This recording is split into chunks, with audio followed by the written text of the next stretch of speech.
Ever wonder how auditors get a lightning-fast read on a company's financial health? Almost like having X-ray vision. Something like that. Well, today on the deep dive, okay, let's unpack this. We're pulling back the curtain on one of their most powerful tools, analytical procedures. All right.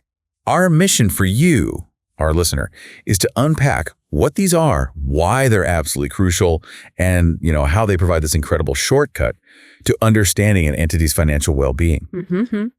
We're diving deep into an expert document on analytical procedures. And I promise you, this isn't just dry technical stuff. No, not at all. It's really about seeing how auditors spot anomalies and gather these surprisingly insightful nuggets of knowledge. What's truly fascinating here is that analytical procedures aren't just another checklist item, you know? They're a core method auditors use to build a robust evidence trail. Evidence, right. And gain assurance. And gain assurance, exactly. They connect various pieces of information, both financial and non-financial data, to tell a coherent story about an organization's finances. A story. I like that. Yeah, it's about looking for expected patterns and maybe more importantly, spotting when those patterns break. Okay, so let's lay the groundwork then. Yeah. What are analytical procedures, fundamentally? Mm-hmm.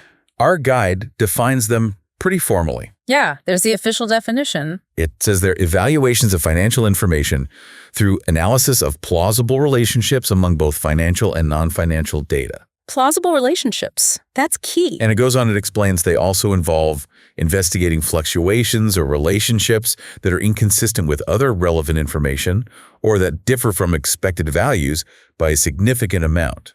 It sounds like a bit of a mouthful. It does, but when you break it down, it's remarkably intuitive, really. How so? Well, the core premise is just that predictable, plausible relationships are expected to exist and continue unless, specific conditions change things. Makes sense. Think of it logically. If a company's sales suddenly, say, double, you'd naturally expect their cost of goods sold and maybe their inventory levels to increase too, right? Proportionally. Yeah, you would. And if they don't, well, that discrepancy immediately flags itself for investigation. That's the essence. Okay. And, while we're talking audits here, it's worth noting these principles are so sound, they apply broadly, even in non-audit jobs like reviews of prospective financial information. Oh, really? Even if the official standards don't cover it there? Exactly. Even if the ISAs, the international standards on auditing, don't specifically cover them in those contexts, the logic still holds. Okay, so we know what they are. But when do auditors actually, put these powerful tools to work? Here's where it gets really interesting. Mm-hmm. Because they're not just a one-trick pony, are they? They serve 3 distinct purposes throughout the whole audit process. That's right, 3 key roles. The first is what's called preliminary analytical review, and that's all about risk assessment. Right at the start. This step, it's actually mandatory, isn't it, according to ISA 315? Yeah, mandatory. ISA 315, that's the standard on understanding the entity and assessing risks. And it's done very early on. Very early. The purpose of this preliminary review is to get a foundational understanding of the business and its environment. Like, what are they looking for? Well, an auditor might compare its current financial performance to, say, prior years, or maybe industry averages, stuff like that. Yeah. And crucially, this early insight helps the auditor identify and assess potential risks of material misstatement. Material misstatement. Yeah. So like significant errors or fraud. Exactly. Errors or fraud big enough to potentially influence a user's decision based on those financial statements. Got it. And this initial risk assessment, it then directly shapes the entire audit strategy. It determines the nature, timing, and extent of all the other audit procedures that follow. So it's like mapping out the journey before you even take the first step. Precisely. It sets the course. Okay, that makes perfect sense. So if the preliminary review helps set the course, what's the second purpose? The second purpose involves using them as substantive analytical procedures. Substantive, meaning they're used to get actual audit evidence. Exactly. These are used when the auditor decides they can be more effective or maybe more efficient than digging into lots of individual transactions, what we call detailed tests. More efficient, okay. Their main goal is to obtain direct assurance for financial statement assertions, basically validating the company's claims about its numbers. Like proving assets exist or sales are complete. Precisely. Things like existence, completeness, valuation. And they often work alongside other tests, like tests of controls or those substantive tests of details. So not usually on their own. Often in combination, yeah. They're particularly good for large volumes of transactions that tend to be predictable over time. Oh, okay. And sometimes they can provide evidence for multiple assertions at once. What's more, they can even uncover audit issues or maybe internal control weaknesses that might not pop out from just looking at individual transactions. Interesting. So they give a different perspective. A different, often broader perspective. And here's a critical point for auditors. These substantive analytical procedures should generally be performed before other substantive tests. Why is that? Because their results often guide the nature and extent of those more detailed procedures. If the analytical procedure shows things look reasonable, you might do less detailed testing if it throws up a red flag. You dig deeper. You dig deeper, exactly. Okay. And finally, rounding out the 3 roles. That's the final analytical review. And this one's mandatory too, right? Per ISA 520. Correct. ISA 520, the specific standard on analytical procedures, mandates this, and it's done right near the very end of the audit. Okay, end of the audit. What's its job? Is it like one last check for evidence? Not exactly for additional substantive assurance. Its main purpose is more of an overall assessment, to make sure the financial statements as a whole make sense and are consistent with the auditor's comprehensive understanding of the entity. The understanding they've built up during the whole audit. Precisely. If unexpected irregularities or weird fluctuations surface at this late stage, it's a big red flag. Why is that? What does it mean? It means the initial risk assessment might need revisiting. Maybe something was missed. And potentially, further audit procedures could be necessary even that late in the game. Wow, okay. So it's the auditor's last kind of sanity check. That's a great way to put it. A final sanity check. Right. So if you're trying to grasp how these substantive procedures actually work, the ones used for getting evidence, it sounds like there's a clear process. Not magic, but method. Very methodical. It boils down to a clear 4-step systematic process. Okay, step 1. You mentioned this earlier. Developing an independent expectation. And you said this is really the most important step. Absolutely, it's the bedrock. The auditor must formulate an independent expectation. ISA 520 really hammers this point home. Independent meaning, not just looking at what the company recorded. Exactly. You can't just look at their number and say, looks okay. You need your own prediction before you look at their number. So how do they come up with this prediction? Well, it's not pulling a number out of thin air. These expectations are developed by identifying plausible relationships we talked about earlier. Okay. For example, you might predict retail sales based on, say, the square footage of a store, or maybe client revenues based on broader market trends you've researched. Using financial and non-financial data again. Often both, yes. These relationships are informed by a deep understanding of the business, its industry, how different accounts normally relate to each other. The more robust and independent that initial prediction. The stronger the procedure. Exactly. The stronger your foundation for the whole thing. Which leads us then to step 2, defining a significant difference. This is the threshold, right? Yep. Often called the threshold. This is the maximum acceptable difference or deviation from your expectation before you basically say, hold on, something's not right here. We need to investigate. And setting this threshold seems critical. Incredibly critical for the procedure's effectiveness. These thresholds can be set as specific dollar amounts or maybe as percentages. And here's the crucial bit for objectivity. It must be determined during planning before you even compute the actual difference in step 3. To avoid bias. Like seeing the difference first and then deciding it's okay. Precisely. If you calculate the difference first, you might subconsciously adjust your threshold to accept what you find, even if it's unusual. That defeats the purpose. Right. And the threshold needs careful calibration, too. It shouldn't be bigger than planning materiality. Materiality being that level where an error would matter to someone reading the financials. Correct. And it also has to be small enough to actually identify potentially material misstatements, both on their own and when added up with other potential errors. Got it. So set the expectation to find the acceptable difference. Then step 3, compute difference.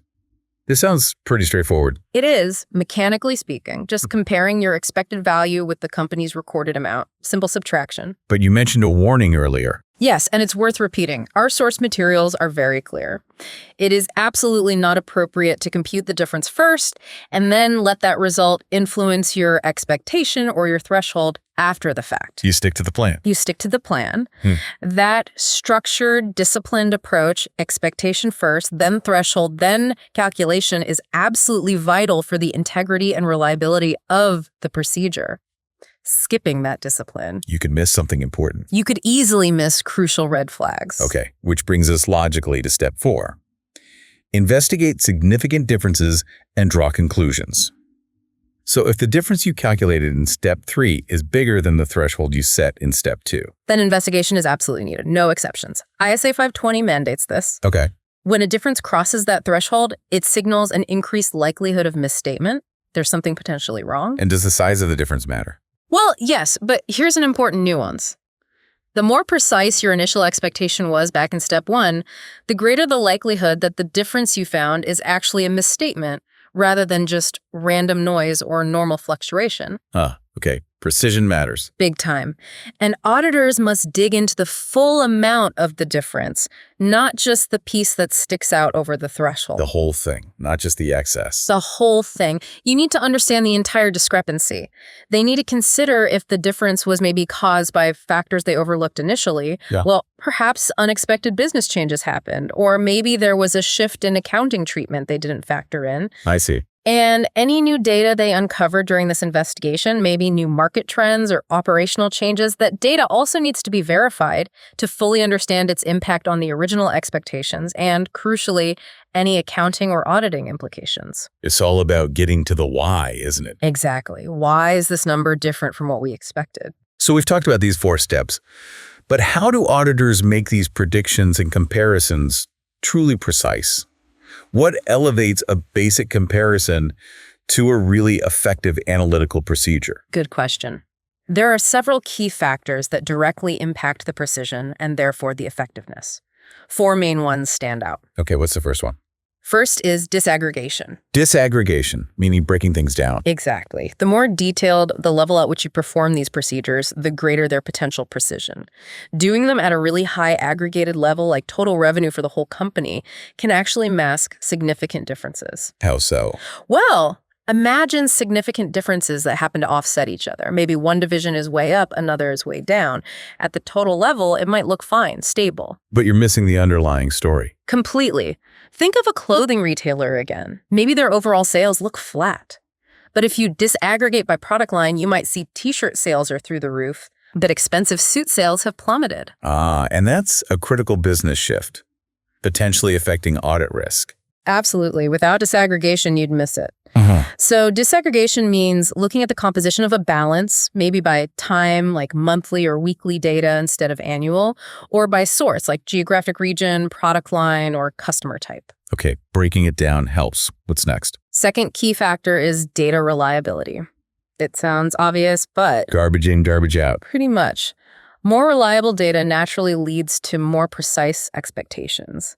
So an auditor has to really consider the source of the data they're using for their expectation and the data they're comparing it to. Like internal versus external data. Yeah, is it external industry data, which might be less specific to the client, or is it internal data produced by the entity's own systems? And which is usually better. Well, internal data, especially if it comes from systems that are themselves subject to audit testing and found to have good controls, is generally considered more reliable for this purpose. Data that's objective and not easily manipulated is key. Makes sense. So disaggregation, data reliability. What's number 3? Third is predictability. There's a direct link between how predictable the underlying relationship or data is and the quality of the expectation you can develop from it. So some things are just easier to predict than others. Definitely. Accounts that are influenced by management discretion, like maybe certain provisions or estimates, tend to be less predictable. Whereas accounts driven by stable operational factors are often more predictable. Okay. The more predictable an account or relationship, the more precise an expectation you can form, and therefore, the greater the potential reliability of the analytical procedure. And you mentioned non-financial data earlier. Does that help with predictability?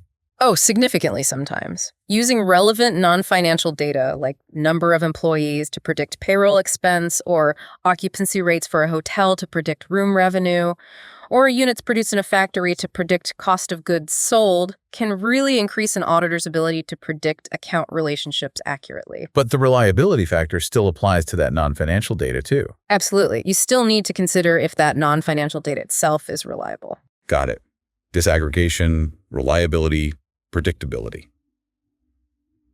That's the fourth factor. The fourth factor is the type of analytical procedure used. They are all created equal in terms of inherent precision. Ah, so there are different techniques. Yes, and they're generally ranked by how precise they tend to be. Okay, lay them out for us. All right. At the lower end of precision, you have trend analysis. This is basically just looking at changes in an account balance over time. Simple comparison, year over year, month over month. Like a quick glance. Kind of. A quick glance at the general direction. It can flag major shifts, but it's not very precise. Okay, what's more precise? Next up is ratio analysis. This involves comparing relationships between different accounts like gross margin percentage or inventory turnover, or comparing financial data with non-financial data. You might compare these ratios over time or benchmark them against industry averages. Gives you a bit more context. A bit more insight, yes. Yeah. Better than just trend. But the highest precision typically comes from reasonableness testing.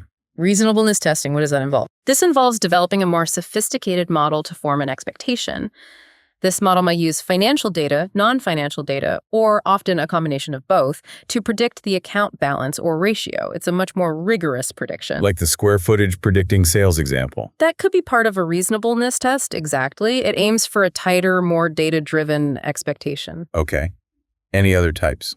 Well, it's worth quickly mentioning scanning analytics. These are a bit different. How so? Unlike the others, which generally use aggregated information totals, averages, ratio scanning analytics involve using software to search for anomalous individual items within an account balance or population of transactions, looking for outliers, unusual patterns at the transaction level. Ah, so it's hunting for needles in the haystack. Sort of, yes. Different goal, different technique. So, with trend, ratio, reasonableness, and scanning.